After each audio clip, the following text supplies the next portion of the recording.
இன்னைக்கான கலெக்ஷன்ஸ் பார்த்துடலாம். நம்ம பார்த்துட்டு இருக்கிறது ஒரு நல்ல பீச் கலரில் ஆல் ஓவர் ஜரி வீவிங்கில் கொடுத்துருக்காங்க. க்ரீன் கலர் பார்டர், அதே கலர் காம்பினேஷனில் சில்க் காட்டனில் ஒரு நல்ல பட்டர்ஃப்ளை டிசைன் போட்ட மாதிரி ஒரு ஒர்க் பண்ணியிருக்கோம்.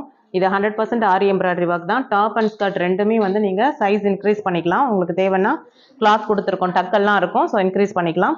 அடுத்த டிசைன் அதுலேயே வந்து பார்த்தீங்கன்னா இதுவும் 3 இயர்ஸ் குழந்தைக்கானது தான். இதில் வந்து ஒரு நல்ல தாமரை டிசைனில் கொடுத்துருக்கோம். தாமரை டிசைன் இதில் வந்து த்ரெட் ஒர்க்கு, ஜர்தோசி, கர்தானா இது எல்லாமே ஆட் பண்ணி யூஸ் பண்ணியிருக்கோம். ஸ்கர்ட்டில் நிறைய ஃப்ளாயர் கொடுத்துருப்போம். நல்ல தாராளமாக இருக்கும் உங்களுக்கு. இது ரெடிமேட் மாதிரி இருக்காது, நாங்களே கஸ்டமைசேஷன் பண்ணுறது தான். பிடிச்சிருந்ததுன்னா ஸ்க்ரீன்ஷாட் எடுத்து ஸ்க்ரீனில் தெரியுற நம்பருக்கு புக் பண்ணிக்கோங்க உங்களோட ஆர்டரை. இது வந்து அதுலேயே 5 இயர்ஸ் பாப்பாக்கானது. இது வந்து ஒரு நல்ல ஃப்ளோரல் டிசைனில் கொடுத்துருக்கோம். இதுவுமே வந்து ஸ்கர்ட் வந்து ஆல்ட்ரபிள் தான். உங்களுக்கு நீங்கள் வேணும்னா இன்க்ரீஸ் பண்ணிக்கலாம், சைஸ் இன்க்ரீஸ் பண்ணிக்கலாம். இதோட காஸ்ட்டும் 1500 தான். தேவைன்னா நீங்கள் ஸ்க்ரீனில் தெரியுற நம்பருக்கு காண்டாக்ட் பண்ணி புக்